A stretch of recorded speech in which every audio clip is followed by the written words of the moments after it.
咖啡一條街，翠葉街，位於深圳福田區地鐵線2號蓮花西站。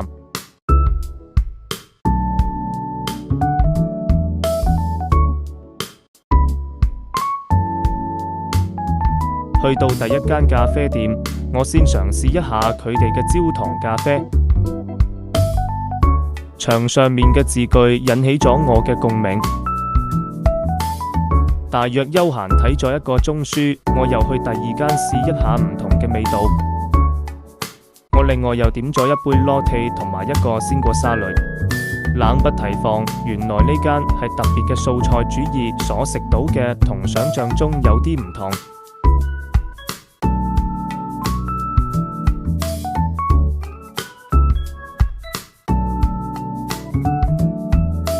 作為一個休閒同埋打書釘嘅地方，放鬆一下心情，呢個真係好唔錯嘅地方。